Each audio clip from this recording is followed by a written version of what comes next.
Good afternoon, everyone. I hope everyone had a great Thanksgiving and enjoyed the last weekend of games in the SEC. Welcome to SEC Championship Game Week. We'll have both coaches with us for 20 minutes today. Same process as usual. To ask a question for each coach, please use the raise hand function at the bottom of your screen. If you could limit to 2 questions, and if time warrants, before time is out, we can come back for some follow-up questions at the end. I'll also email out transcripts and audio playback of this call shortly after the call concludes, about an hour from now. So with that, we will begin with Georgia and head coach Kirby Smart.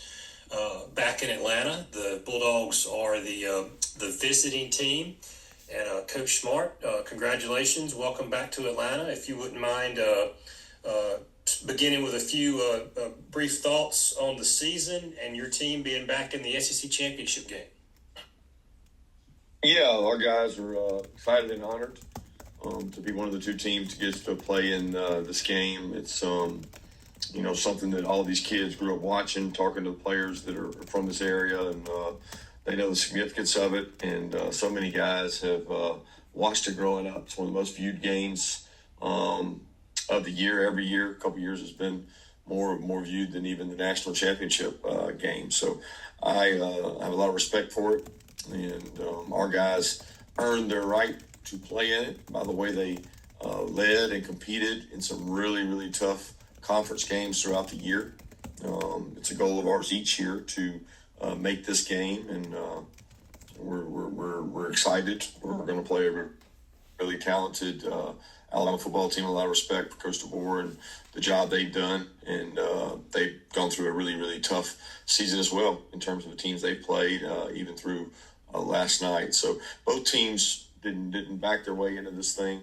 They earned it, and it should be a great game. With both a lot of talented players in a great venue to get to go play. So we're looking forward to it. Coach, we'll begin with Jordan Hill of Dogs 24/7. Yeah, Kirby, just wanted to see if you had any further update on Drew. No more update. We're still looking into things with him. And then just a second question. A couple days removed from Friday, just how did you evaluate how Gunner played in that game against Georgia Tech? He did some good things. He made some good decisions. He had some a couple times he had some pressure in his face where we probably missed some guys that were open that he's got to navigate the pocket a little better, or just get rid of it, and try not to take a sack. Thought he forced the one ball for the interception, but that's not like him. So he probably played better than I actually thought after the game. And his, the ability of the offensive line and the run game really helped set the tone for the first half. And then, the second half wasn't as good, and they did some different things to hurt us. Next, we'll go to Mike Griffith of the AJC. Kirby, I know that first Alabama game was long time ago. You think about your journey. If I were to ask you maybe some of the biggest changes in your Georgia football team since you last met Alabama, where would you start? Man, I don't know. Seems like ages ago. Well, we've improved in some areas. We've gone full circle in other areas. We've got different, dealing with different injuries now than we probably were then. But the growth of Gunner would be one thing. He's played in more games. He's played in a lot of tough environments. Defensively, we've got guys a little more experience. I think that's the biggest difference. Probably is that. We don't, like the guys that were young when we played them last time. They're a little more grown up now. They played more games. I mean, their guys would be the same way. So you grow and get better as the year goes on. You get more comfortable with who you are, and you tweak some things. We've moved some things around and tried to make some things better. Just to follow up, I know we talked about the calendar with early signing day, and then of course the portal. Could there be a more challenging time to be changing head coaches than right now when you look at all you have on your plate? How demanding would that be? I mean, if you're not playing a game, it's not that demanding. I think it's the playing the game and everything we've got going on. You put this game and you put, the playoffs along with any conference championship, along with the signing class and the portal. That's really hard. When you talk about someone coming in and take over a program, if all they're doing is managing the roster, they're probably ahead of the rest of us that are playing. It's you only have so many candles in the fire that you can burn, and you can't do everything at once. So I know it's you have to be really careful and prioritize your time right now because there's a lot going on right now, including an SEC championship. Which I guess you're asking about schools that are hiring people. That wouldn't be this conversation because the schools that are playing at conference championships aren't doing that. Yes. All right. Thanks, Coach. Appreciate it. Next, we'll go to Connor Riley of Dog Nation. Yeah, Kirby, what did you make of how Malachi Tolliver played in the second half of your game on Friday? Yeah, it's kind of like I said the other day. He did some good things. He's got to continue to work and improve on some others, but I was really glad he got to go in the Charlotte game and play as much as he did and get the experience of that time and continue to grow and get better. And then what have you seen out of Cortez Smith this season? I know he left the Charlotte game with an injury at the end, it looked like, but is he able to help you guys potentially this week? Yeah, he's working. He worked last week. He'll continue to progress and get better. He's been banged up, but he's been able to practice. Thanks.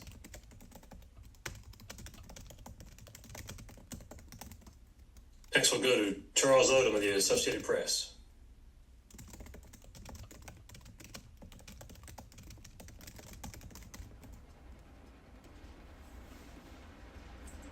Charles, just unmute your line. Sorry about that. You always get asked about your feelings about Alabama due to your history there. You were asked Friday about your seniors' record against their top rivals, and you mentioned that record didn't include everybody, and I had to think you were thinking about Alabama. What do you think this game means for your guys, and especially the seniors? Well, it's a chance to win an SEC championship, and that's a very rare thing. The history of Georgia, I don't know what that total number is, 14, 15, I think it's 15 or something. So, I mean, these opportunities are hard to come by. And the SEC we're talking about now was not the SEC that we were talking about for the last, almost 100 years. So it's a challenge to win that trophy, and it's a mark of toughness, of battle scars. The team that wins it has been through a gauntlet and has been tough. So I think it's a great chance to win a championship. You had a lot of good things to say last week about Haynes King and the toughness and dual threat skills he gives, and does Ty Simpson feel like the same kind of challenge again? Oh, yeah. He's a very talented passer, very intelligent, great mobility, athlete in the pocket. He made some huge plays in the last couple of games with his legs. They've been in some really tight ball games like we have. In the fourth quarter games, he's made a lot of big-time plays with his leg. I mean, a little different than Haynes King, but similar.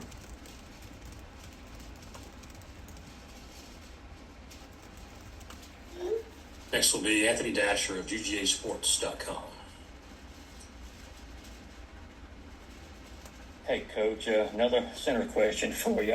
Is there anybody else besides Cortez and Malachi that you could give a look to at that position, or just not enough time to do that? We've had other guys snap during the year. During training camp, we always do multiple guys playing it. We've had other guys repping there. Glover, Malachi, Micah has been in there and done some things, and so has Glover. But we feel good about the guys we have there that have played it the most. It's not a position that you want to be changing out a lot. And just a quick follow-up, whoever winds up playing, center have to deal with Tim Keenan of Alabama, just the challenge of that. He's one of the best in the country. Yeah, he's really strong, stout, physical player. Does a great job. always has, and I think he's a force to be reckoned with. Really good football player. Regardless of who's there, Drew, whether it's him, Cortez, Malachi, Donnie, whoever it is, we got to block the people in front of us. And a lot of times in the offensive line, it's not a single block all the time. So there's guys that can help you there. Appreciate it. Next will be Graham Coffey of Dog Central. Kirby, I'm curious if any chance that Kyron Jones or Talon Taylor will be available for you guys this week. Not sure yet. Still working through that. We haven't practiced and haven't done anything since Friday. Thank you.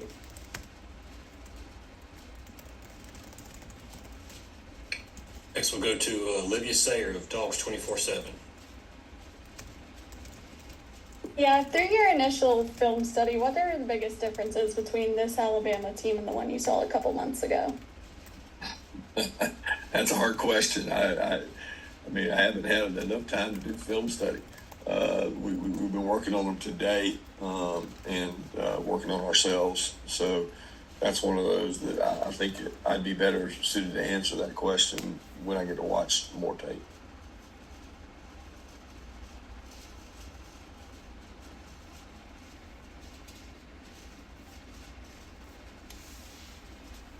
Next will be Trevor Ditton of WAY 31.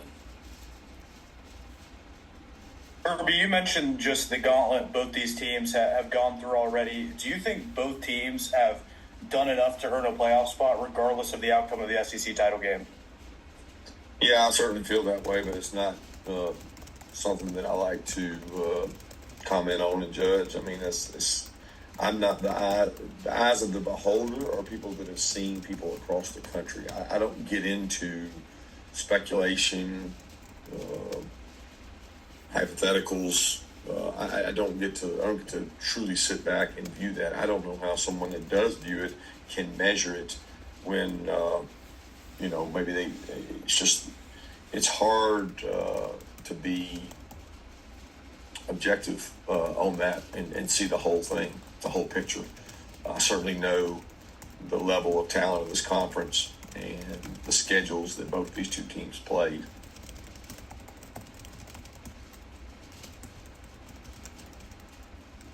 All right, we'll go to Steve Moulton of WZZN. Hey, Coach, congratulations on another SEC championship game. I wanted to ask you about something you mentioned a couple of weeks ago about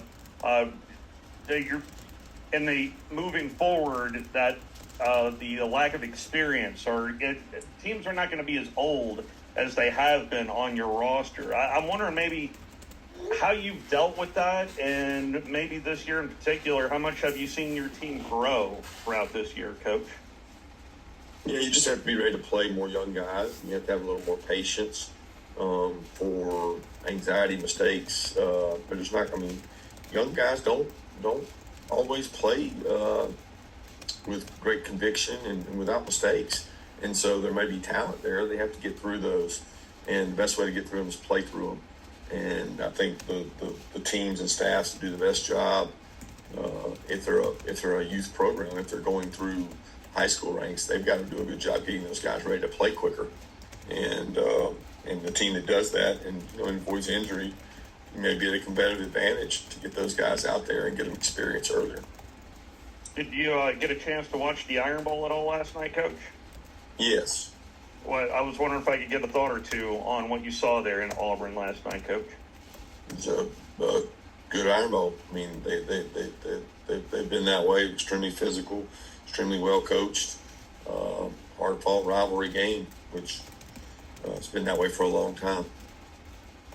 Thank you, Coach. All right, we'll go to Jeremy Johnson again with Dogs HQ. Coach, obviously, Nate started out really well the other night. Was there any reason that he, didn't get the ball as much in the second half? And just what makes him such a good guy to kind of be able to set the tone? I know he runs really aggressive, but what makes him, a guy that can set the tone early in ball games? And was there a reason why he didn't touch it as much in the second half?